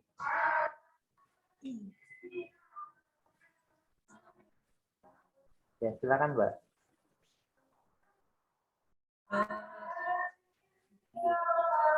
Belum masuk suaranya Mbak. Nggak kedengar. Coba cek sound. Cek. Ya itu udah. Deketin lagi Mbak mic-nya. Oh iya. Iya, itu terdengar. Sudah kedengaran? Sudah. Oh iya, terima kasih. Pertanyaan saya untuk batasan umur yang masuk ke cerpen genre anak ini kira-kira sampai batasan umur berapa ya agar tidak tercampur dengan cerpen remaja seperti itu. Terima kasih. Oke, terima kasih kembali Mbak Siti Rahma. Jadi batasnya usia 12 ya Kak Rahma ya? Nah, itu udah pastilah, anak-anak udah pasti 7 sampai 12 tahun. Atau malah kadang-kadang lebih naik lagi, 9 sampai 12 tahun. Terima kasih. Usia SD ya? Betul, usia SD. Ya, materi ini sudah pernah disampaikan di kelas sebelumnya. Nanti saya share juga materinya ya, sama link YouTube-nya. Yang kelas ternak secara umum. Oke, selanjutnya ini Mbak Nur Rahmadania. Silakan Mbak Nur Rahmadania. Dibuka. Ya. Oke Kak, Bismillah sebelumnya. Mau tanya Kak, bisa atau tidak menggabungkan 2 atau 3 tema dalam satu tulisan? Kalau bisa, kira-kira apa yang perlu diperhatikan saat melakukan penggabungan tema dalam tulisan kita? Udah itu aja. Makasih Kak. Makasih kembali Kak Nur. Kak Nur, kalau untuk cerpen anak sebaiknya satu tema aja. Satu tema aja dengan ide yang luar biasa. Ya. Walaupun begini nanti, ketika kemudian ternyata setelah cerpennya jadi, dari tema yang yang kita usung, dari ide yang kita usung, ternyata message-nya banyak gitu. Itu nggak masalah. Yang pasti kita harus fokus ke satu tema saja. Karena kalau kita banyak tema, makin bingung. Kitanya nanti nggak jelas arah cerpen kita gitu. Jadi dari awal kita sudah harus pegang dulu temanya. Contoh misalnya tentang literasi keuangan, ya udah itu aja yang difokuskan. Misalnya tentang literasi budaya, tentang literasi numerasi dan sebagainya gitu ya. Tentang sosial misalnya. Fokus pada satu itu aja, nggak usah digabung-gabungkan, karena nanti pasti bingung kitanya, mana yang akan diusung. Jadi sebaiknya satu tema, satu ide yang luar biasa, dan alur yang menarik. Terima kasih, Kak Nur. Oke, terima kasih Mbak Nur Rahmadania. Masih ada 13. Mbak Alin, silakan Mbak Alin dibuka mikrofonnya. Iya, terima kasih. Ini kan tentang realis ya. Sementara realitas anak kan tidak selamanya bernasib baik. Gimana caranya penulis agar bisa menuliskan peristiwa kelam tapi tidak terasa kelam? Dan tadi disebutkan usia anak 7 sampai 12 tahun. Nah, sementara anak-anak sekarang kan relatif lebih dewasa sebelum waktunya. Gimana cara penulis menyikapi hal ini? Terima kasih. Terima kasih kembali, Kak Alin. Kak Alin, pertama bagaimana sih ketika kita menuliskan cerita yang suram, gitu ya? Iya. Tidak masalah, tapi dengan catatan endingnya itu tidak membuat tidak membuat istilahnya apa ya? Tidak membuat negative thinking, tidak membuat kemudian tidak bersemangat gitu Kak Alin. Jadi nggak masalah kita ngomongin tentang kesulitan, tentang kematian bahkan nggak masalah juga. Tapi balik lagi endingnya harus bikin semangat, bukan malah sebaliknya. Kemudian tentang anak-anak sekarang kan lebih dewasa di awal ya. Itu kenyataannya. Tapi secara pendidikan, secara psikologi tetap sebagai penulis harus mengembalikan malah. Harus mengembalikan bahwa anak-anak tuh harus seperti ini gitu. Usia 7 sampai 9 sampai 12 tahun itu harus seperti ini. Jangan kemudian kita mengikuti zaman yang sudah sedemikian rupa ya Kak Alin ya. Gitu Kak Alin. Boleh tambah satu lagi? Boleh silakan. Untuk mengenai anak yang lebih dewasa tadi itu ya, kita kan ingin tulisan kita dibaca ke berbagai penjuru ya kan.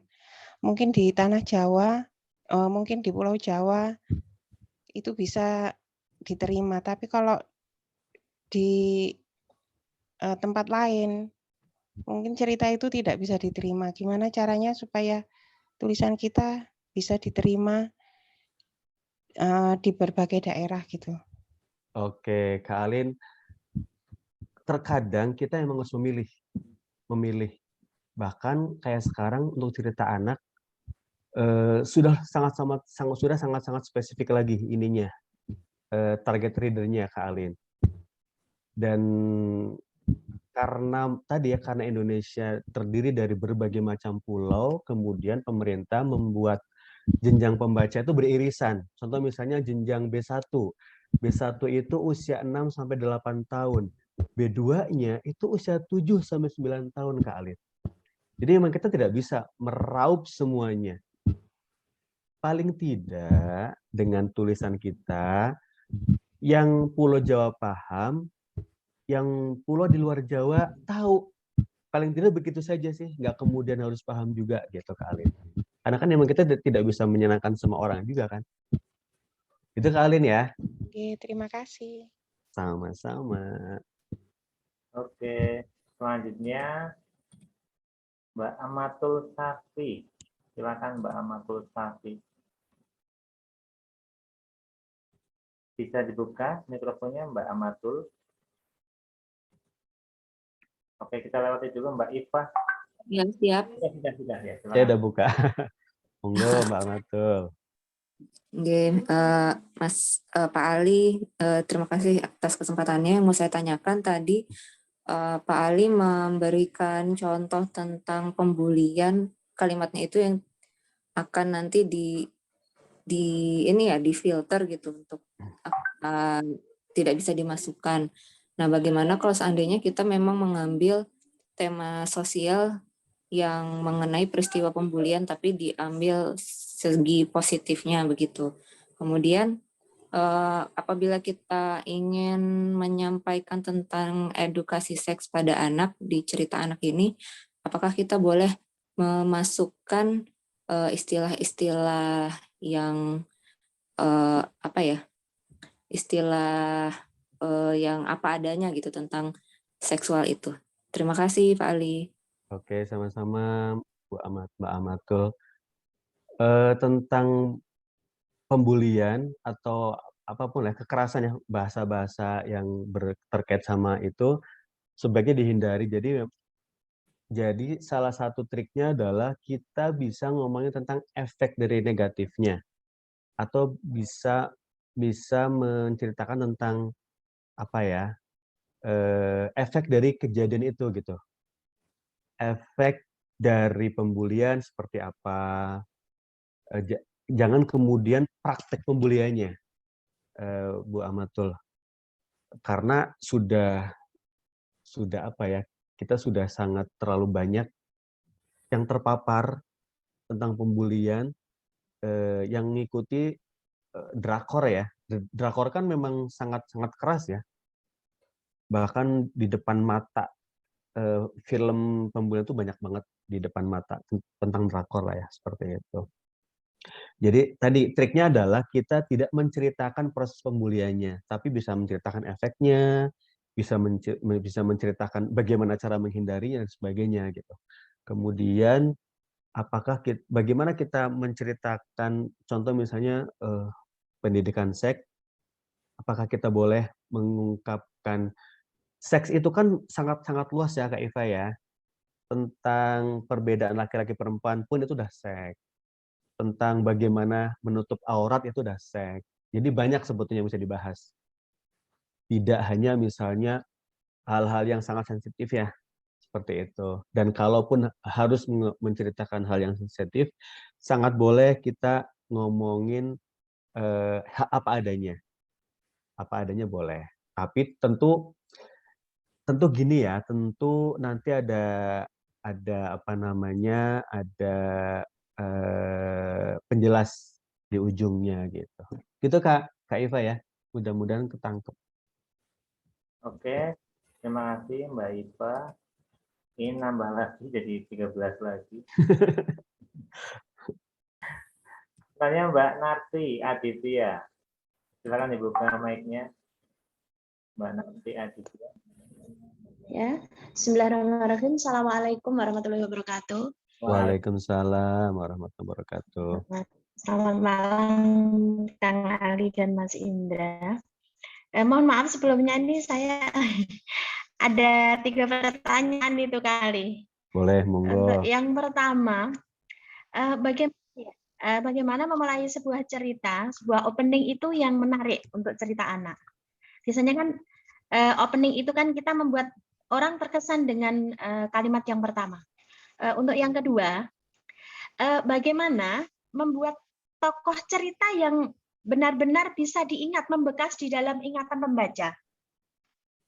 Yang ketiga, apakah sebuah cerita tentang keberagaman itu masuk ke dalam sosial, ke dalam cerita realis gitu? Oke. Ya. Baik, Kak Nuti, Mbak Nuti atau Bu Nuti. Opening yang menarik adalah yang pertama udah pasti tadi ya, ada 3 trik yang tadi saya bilang. Ketika tokohnya menarik, maka angkatlah tokohnya. Ketika yang menarik settingnya, angkat settingnya. Ketika ceritanya menarik, angkat ceritanya di awal paragraf ya. Dan kita bisa mencoba mengulang-ulang membuat opening, Kak Narti, Bu Narti. Jadi memang tidak mudah, tapi bisa dilakukan. Bahkan saya pernah nulis cerita dengan opening, saat ini aku sedang sedih. Itu pun jadi menarik. Ketika memang yang akan kita ceritakan tentang kesedihan. Karena relate antara opening, isi, sama ending. Gitu ya, kan arti ya? Iya, iya. Tentang opening. Kemudian tentang tokoh cerita yang membekas. Ada beberapa teman yang kemarin juga saya baru ada kelas nulis picture book. Nanti ada lagi juga Mas Indra, insya Allah bulan depan sama teman-teman Faber kelas juga ada kelas picture book. Jadi saya bilang banyak penulis cerita anak yang ketika cari tokoh dan memberikan nama tokoh itu asal. Padahal itu penting banget gitu, Bu Narti. Penting banget ketika kita memberikan nama tokoh itu sesuai dengan karakter. Saya biasanya akan cari nama-nama tuh. Nama tokoh misalnya gini, nama anak laki-laki yang berarti keberanian misalnya. Nah, itu kan nanti banyak tuh. Nanti kita bisa seleksi. Itu trik aja ya. Itu contoh tips aja yang bisa kita lakukan. Kalau kita tidak menemukan tokoh yang unik. Kalau kita tidak menemukan tokoh yang tidak pernah diceritakan oleh siapapun gitu. Dan itu sangat susah kan? Sangat susah kan? Makanya tadi dengan cara-cara tadi paling tidak kita bisa memberikan ciri khusus pada fisiknya misalnya. Dia yang selalu senang pakai baju putih misalnya. Itu kan unik ya. Itu kan menarik ya. Dan sebagainya. Itu supaya tokoh kita diingat. Saya pernah nulis tentang anak perempuan yang cantik, pinter, tetapi dia tidak percaya diri. Itu kan jadi berbeda kan. Biasanya kalau anaknya pinter, cantik, percaya diri, ini enggak gitu. Itu salah satu yang bisa kita lakukan untuk membuat tokoh yang mudah diingat dan selalu diingat sama pembaca kita. Kemudian yang apakah tokoh keberagaman? Iya betul. Keberagaman itu masuk dalam tema sosial. Jadi silakan saja kalau menulis tema itu ya, benar ya. Berarti itu masuk ke genre yang realis itu ya, Kang ya? Masuk sekali. Iya, ya. Terima kasih sudah jelas. Terima kasih untuk Kang Ali sama Mas Indra. Sami-sami. Bu Narti. Iya. Selanjutnya ke penanya berikutnya Bu Erni Ferdian. Silakan Bu Erni. Oke, silakan. Assalamualaikum warahmatullahi wabarakatuh. Waalaikumsalam warahmatullahi wabarakatuh. Singkat aja ini Pak, saya ingin menanyakan mengenai itu tadi realis historis itu Pak. Jadi kalau itu kan historis itu jadi sejarah ya. Jadi bagaimana kalau cerita itu tentang kisah perjuangan kakeknya gitu Pak. Nah, itu nanti yang menjadi aktornya itu apakah si tokoh si cucu atau si kakek sewaktu masih muda atau masih remaja gitu. Begitu aja Pak, terima kasih. Oke, terima kasih kembali Bu Erni. Sering penulis terjebak kalau ngomongin tentang cerita historis ya. Contoh misalnya yang sering banget saya baca lah, yang sering banget saya temukan, mau ngomongin tentang sejarah Rasulullah misalnya, sejarah Nabi. Karena ini masuk cerita realis, kemudian dibuatlah ada tokoh ustadz, ada tokoh anak, mau ngaji, kemudian gurunya cerita tentang kisah Nabi gitu. Dan itu boleh saja, tapi itu udah nggak menarik, Bu Erni. Itu udah nggak menarik. Beda kalau misalnya si tokoh itu kemudian memang betul-betul ada di sana gitu.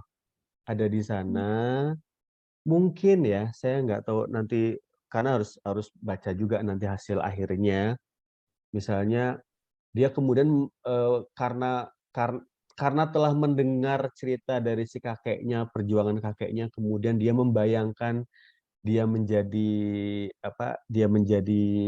tokoh yang ada di sana, ya, yang berlaku sebagai kakeknya, itu juga bisa dilakukan,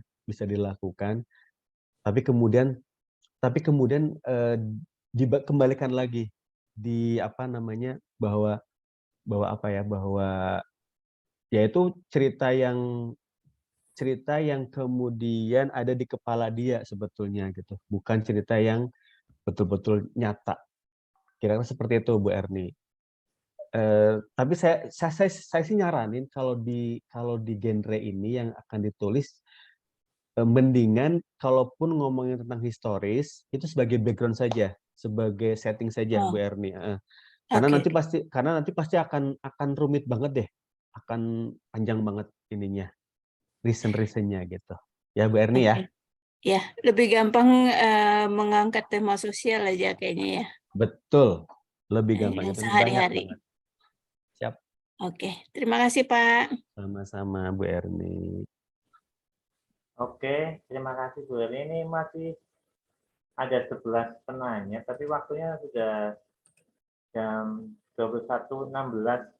Ini bagaimana nih Mas Ali, mau dilanjutkan atau gimana nih? Boleh lanjut sampai 5 dulu deh, boleh Mas Indra ya. Oke, ini sampai 5 berarti ini Mbak Rini, Mbak Delita, Mbak Anita, Bu Elis, sampai Mbak Retno Afandi ya. Ini sampai ini dulu. Oke ya, kita mulai. Mbak Rini DST, silakan.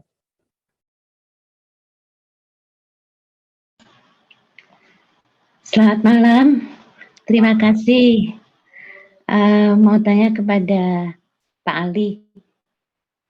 Saya itu tertarik pada tema ketuhanan, tadi ada tema ketuhanan. Nah, saya tuh udah nenek saya tuh. Terus cucu saya tuh sering tanya, ya kalau cerita apa-apa tuh sering tanya, ini neraka itu apa sih gitu.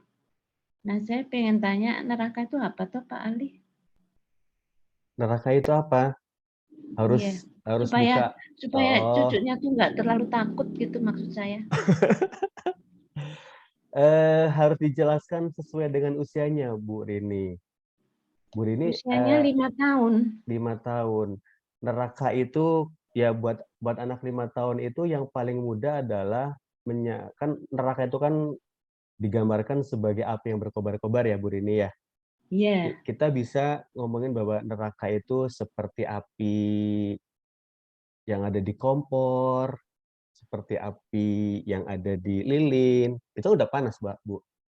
Itu sudah membuat dia takut juga sebetulnya, tapi nggak terlalu kan, gitu. Tidak membuat trauma maksud saya, tapi dia tahu bahwa oh itu panas, yang menyakitkan. Contohnya seperti itulah, dan masih banyak sekali sebetulnya sih jawaban-jawaban buat mereka gitu, Bu Rini. Oh, ya. Ya, menyesuaikan. Tapi baik nggak Pak kalau menceritakan itu gitu? Karena sering sekali tanya itu cucu saya. Ya nggak masalah, Nggak masalah Bu Rini, bisa diceritakan. Kalau bisa menceritakan ya Bu Rini ya. Karena kalau di Picture Book sendiri, sangat sulit ketika menggambarkan tentang neraka gitu. Menggambarkan tentang apa yang terjadi di neraka. Walaupun di Quran ada ya. Di Quran kan sangat-sangat jelas gitu. Seperti itu Bu Rini. Dan saya juga dulu waktu SD, kayaknya semua baca ya, Bu Rini juga baca mungkin ya, komik-komik yang ada di setrika gitu-gitu ya Bu Rini ya. Iya ya, tapi saya merasa aduh nanti cucu saya takut apa enggak ya gitu sih. Dulu kita nggak takut kan? Dulu kita nggak takut, tapi Iya. nempel, betul nggak? Iya kan? Iya. Nggak Ya, takut tapi tapi saya lebih nempel. besar kayaknya dulu. Kenapa? Waktu baca saya lebih besar kayaknya. Oleh Ini kok besar saya ya? takut. Mungkin saya takut juga karena itu cucu ya. Jadi bukan Iya, anak, iya bukan betul. anak gitu, bukan diri saya sendiri, bukan anak gitu. Iya, Jadi saya iya khawatir banget. betul. Ya kalau untuk konsumsi cucu ya sebaiknya memang dengan ayat-ayat Quran itu udah nggak harus paham Bu, karena anak sekecil itu kan emang nggak harus paham. Yang penting tahu itu aja. Jadi Ibu ekspektasi jangan overthinking Bu. Oh iya iya. Ya memang Iya, saya juga mikir harus tahu, tapi kok iya takut gitu loh. gitu Bu. Ya, sip. Oke ya, coba nanti ya. Iya Terima kasih monggo. ya Pak Ali ya. Sama-sama Bu Rini. Terima kasih Bu Rini. Selanjutnya Bu Delita Mandasari. Silakan dibuka mikrofonnya, Mbak Delita Mandasari. Oke, dibuka lagi. Tadi udah kebuka, tapi ketutup lagi. Silakan. Tes. Dicoba. Nah, ya. Cek, Assalamualaikum. Waalaikumsalam warahmatullahi wabarakatuh. Alhamdulillah, terima kasih Kang untuk materinya hari ini, dapat banyak insight dan pencerahan. Mungkin saya langsung saja bertanya, pertanyaannya adalah terkait cerita tentang binatang nih Kang. Untuk binatang ini kan tadi lihat pertanyaan-pertanyaan sebelumnya harus realis, dan kalau misalnya dari binatang ini sebaiknya menggunakan sudut pandang ketiga kah atau sudut pandang pertama gitu sebaiknya Kang. Oh, oke. Untuk yang Terima realis kasih Kang. binatang ya. Oke, Oke. baik. Ini kalau yang realis binatang ini memang betul-betul kayak fakta gitu, Kak Delisa. Jadi kayak narator aja jadinya.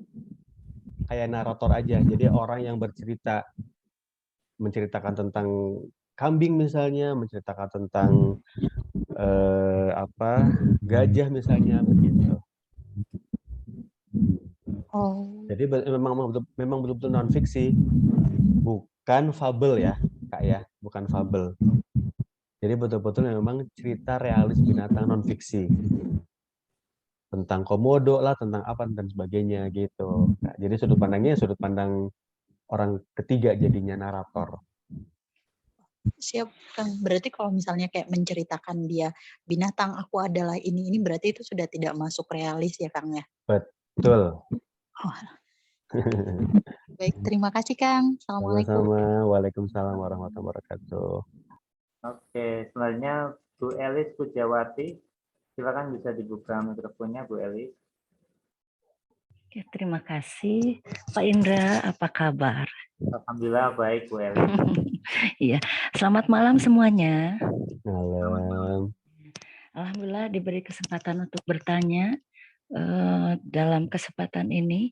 Sebenarnya pertanyaan saya tadi sudah dijawab tentang cerita untuk usia anak. Hanya penegasan saja mungkin yang ingin saya tanyakan itu, yang akan kita garap sekarang itu apakah untuk usia TK ataukah untuk usia SD? Kalau untuk usia SD, tingkat bawahkah atau tingkat atas? Itu saja pertanyaannya Pak Ali. Terima kasih. Sama-sama Bu Elis. Sepertinya sih tingkat atas ya, karena ini cerpen. Ya Mas Indra ya. Jadi untuk kelas 4 sampai kelas 6 kayaknya Bu Elis. Iya. Kelas atas berarti ya? Betul, kelas atas. Terima kasih Pak Ali, Pak Indra. Kapan lagi ke Banjar? Oh iya. Kalau kapan-kapan kalau ada event lagi ke Banjar. Iya. Lah ditunggu sama Ibu Ne. Amin, amin. Ya. Terima kasih semuanya. Sama-sama Bu Elis. Ini selanjutnya Bu Eni Sri Utami. Silakan dibuka mikrofonnya Bu Eni. Halo Bu Eni. Apakah bisa membuka mikrofonnya Bu Eni? Oke, ya udah bisa. Silakan Bu Eni. Assalamualaikum warahmatullahi wabarakatuh, Bapak. Waalaikumsalam warahmatullahi wabarakatuh. Ada 2 pertanyaan, Bapak. Yang pertama, apakah ada batasan banyaknya tokoh, Bapak? Kemudian yang Oke. kedua, bolehkah pada saat kita buat cerpen itu disisipi dengan bahasa daerah?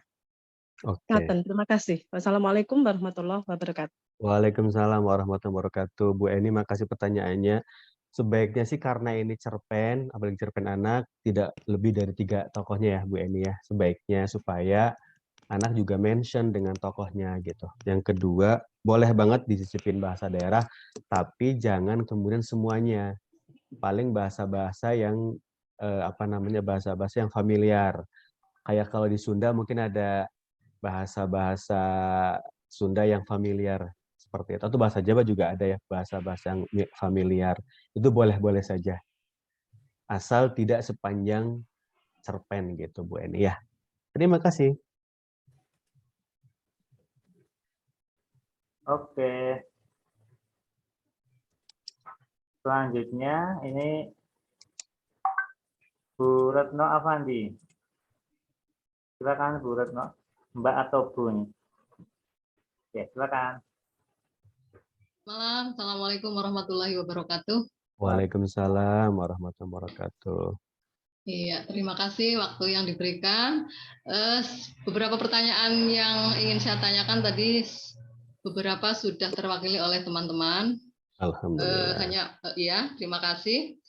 Menambahkan sedikit tadi disampaikan bahwa pada cara opening yang bikin penasaran ya Pak. Tadi disampaikan oleh Bapak itu menggunakan kalimat tidak langsung. Apakah untuk opening yang bikin penasaran ini bisa menggunakan kalimat langsung atau percakapan begitu Pak? Kalau misalnya bisa, contohnya seperti apa? Oke. Terima kasih. Sama-sama Bu Retno. Ya, boleh Bu Retno. Boleh kita menggunakan opening percakapan. Selagi nanti percakapannya relate ya dengan dengan tema yang akan ditulis ya. Contoh misalnya, "Hai!" teriak seorang anak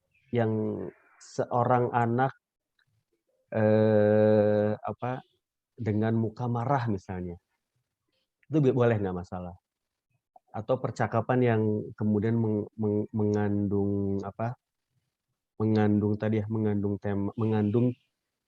konflik yang sangat terasa. Contoh gini, bangun, sudah siang. Atau aku terbangun karena dibangunkan. Itu kalimat langsung bisa ya. Aku dibangunkan oleh temanku Z.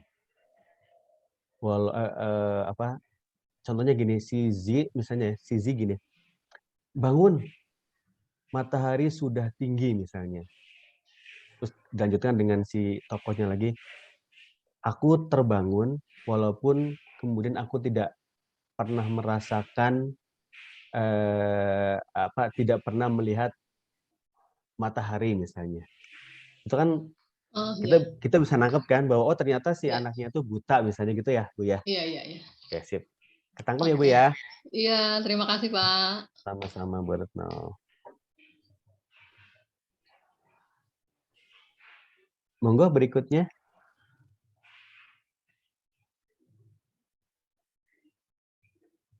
Kak Vira. Assalamualaikum. Waalaikumsalam warahmatullahi wabarakatuh. Izin bertanya Pak Ali, jika seandainya kita ingin menyusun buku kumpulan cerpen anak ini misalnya nanti, apakah biasanya penulis juga dituntut untuk pandai desain gambar juga? Mengingat biasanya buku cerita anak selalu diiringi gambar ilustrasi. Terima kasih Pak. Oke, terima kasih kembali Kak Vira. Kak Vira, penulis tidak harus bisa menggambar Kak Vira, jadi tenang aja. Kalaupun nanti kita bikin kumpulan cerpen, biasanya penerbit akan membuat gambar lewat ilustrator. Jadi bukan lewat kita. Terima kasih. Terima kasih, Pak. Sama-sama Kak Vira. Mas Indra dilanjutkan saja kayaknya ya, 2 lagi ya, boleh.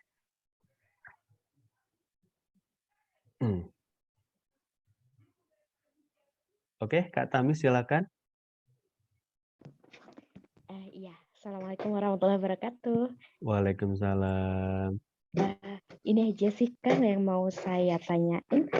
Kadang kita ini udah gini ya, ketika kita nulis kita udah punya ada konflik gitu. Kita misalnya nulisnya itu konflik sederhana. Nah, gimana sih biar ceritanya itu bisa menarik dengan konflik-konflik yang sederhana gitu? Ada tipsnya nggak, Kang? Oke, terima kasih Kak Tami. Terima kasih banyak. Pertanyaan yang sulit buat dijawab karena nanti larinya akan ke jam terbang, Kak Tami. Saya pernah nulis cerita judulnya Tap Tap Tap. Tapi jadi menarik karena kemudian dibalut dengan misteri, Kak Tami. Jadi judulnya tentang langkah kaki sih, langkah kaki tap tap tap, tapi kemudian dibalut dengan cerita misteri. Jadi dengan dibalut cerita misteri itulah kemudian ceritanya jadi menarik. Ya kan langkah kaki kan nggak menarik kan sebetulnya kan? Iya, Apa iya. sih menariknya langkah kaki? Tapi ketika kemudian dibalut dengan cerita misteri, apalagi kemudian ditambah dengan humor, itu akan jadi menarik. Itu salah satu trik saja sih yang bisa dilakukan, Kak Tami ya. Oke, baik. Oke, makasih banyak, Kang. Sama-sama, Kak Tami.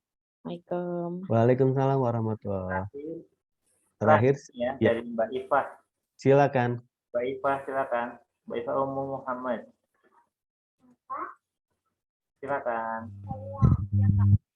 Saya ingin bertanya bagaimana cara membedakan tokoh dan setting yang tempelan dengan yang kuat. Oke. Bagaimana sih membedakan antara tokoh dan setting yang tempelan tidak? Gini, cerita itu kan terdiri dari tadi ya, ada tokoh. Nah ini ada tokoh, ada konflik, ada sebentar. Gimana ya? Nah ini kan jadi dalam cerita itu kan ada paling tidak ada 5 ini nih. Umi Iva ada 5 ini ya, ada tema, ada tokoh, ada setting, ada alur, ada sudut pandang. Nah ini harus satu bangunan yang utuh, Kak Iva. Jadi satu bangunan yang utuh, jangan kemudian gini contoh misalnya ya. Ini contoh yang tempelan. Yang paling mudah adalah ketika saya menceritakan tentang Bandung misalnya, tentang anak Bandung, ceritanya di Bandung, tapi kemudian ceritanya itu ketika dipindahkan ke Semarang juga bisa. Ketika cerita ini dipindahkan settingnya ke Solo juga bisa gitu. Artinya tuh setting, tokoh dan sebagainya masih tempelan. Beda kalau betul-betul cerita ini memang hanya ada di Bandung, nggak bisa di Semarang, nggak bisa di Solo misalnya. Begitu Kak Iva ya. Berarti kita harus mencari keunikan setting gitu ya. Betul, semuanya sebetulnya Kak Eva. Jadi semuanya itu yaitu bangunannya kokoh gitu. Sehingga kemudian ketika cerita ini dipindah, yang paling mudah gitu ya. Cerita ini ketika dipindah ke kota lain tuh ya nggak bisa gitu. Hanya ada di situ aja gitu. Sehingga ceritanya betul-betul unik gitu Kak. Termasuk nama tokoh juga ya. Betul, nama tokoh kan bukan nggak mungkin ya. Kan kalau tokohnya Sujarwo tapi tinggal di Bandung kayaknya nggak masalah sih, tapi kan kurang kuat ya. Contohnya begitulah contohnya lah. Oke, ini pertanyaan sudah dijawab semua. Terima kasih Mas Ali atas kesabarannya ini menjawab. Mungkin ada lebih dari 30 pertanyaan tadi. Alhamdulillah. Sudah semua. Dan kita foto dulu ya teman-teman sebelum penutup. Dan silakan dibuka kameranya semuanya. Nanti teman-teman jangan khawatir, materi dan rekaman saya share di grup WA. Absensi juga ya. Absensi ini nanti boleh diisi oleh yang mengikuti lewat YouTube atau lewat Zoom. Jadi nanti ditunggu aja di grup WA, ada link absensinya. Oke, siap ya. Ini ada banyak slide, ini ada 21 slide ya. Saya foto satu-satu. Silakan bagi yang berkenan berfoto bisa siapkan pose terbaiknya. Kita mulai dari yang pertama ya. 1, 2, 3. Oke. Slide kedua, lanjut. 1, 2, 3. Slide ketiga. Nanti saya akan di grup ya ininya. fotonya. 1, 2, 3. Slide keempat. 1, 2, 3. Slide kelima. Wah, ini masih nyala kamera semua. 1, 2, 3. Slide ke-6. Oke. 1, 2, 3. Slide ke-7. Oke. Slide ke-8.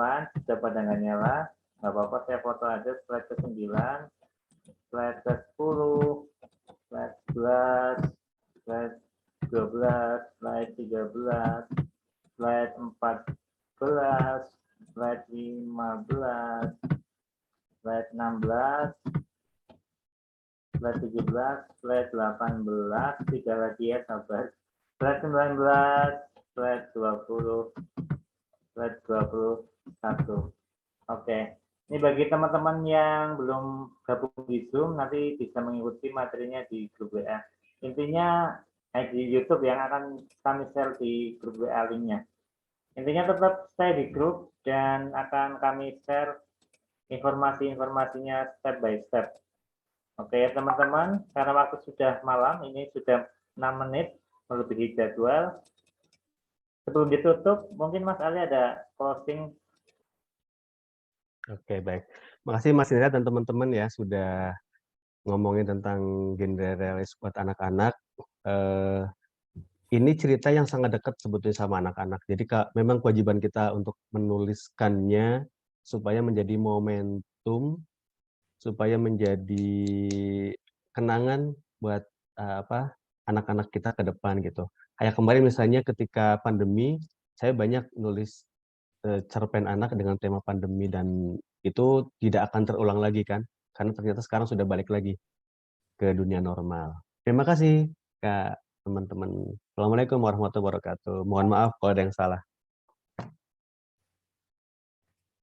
Oke, waalaikumsalam Mas Ali. Terima kasih ya atas berbagi ilmu dengan kami pada malam hari ini. Semoga ilmu yang disampaikan ini menjadi manfaat dan teman-teman nanti bisa lebih baik lagi dalam menulis cernak. Dan sekali lagi saya sampaikan terima kasih kepada para peserta yang sudah hadir dalam Zoom ini, dan nanti semoga yang ikut Zoom ini nanti bisa lolos kurasi semua yang diterbitkan dan bisa nanti ada yang menang ya. Kalau menang nggak bisa semuanya ya. Yang ikut di Zoom ini yang menang. Semoga, karena ini dari 1.700 lebih itu hanya 400-an yang masih bertahan di Zoom, dan semoga yang masih bertahan ini bisa berpeluang menjadi juara. Dan sekali lagi untuk informasi-informasi selanjutnya akan disampaikan di grup WA. Dapat hadir, kemudian materi PowerPoint sama link YouTube bagi yang belum menonton akan kami share besok. Kemudian untuk yang pertentuan lomba akan kami share setelah itu. Terima kasih. Kami hari. Wassalamualaikum warahmatullahi wabarakatuh. Warahmatullahi wabarakatuh. Makasih Mas Indra, teman-teman. Izin live ya. Sama-sama Mas Ali. Ini roomnya saya tutup ya Bapak Ibu. Semuanya saya izin menutup roomnya 5, 4, 3, 2, 1.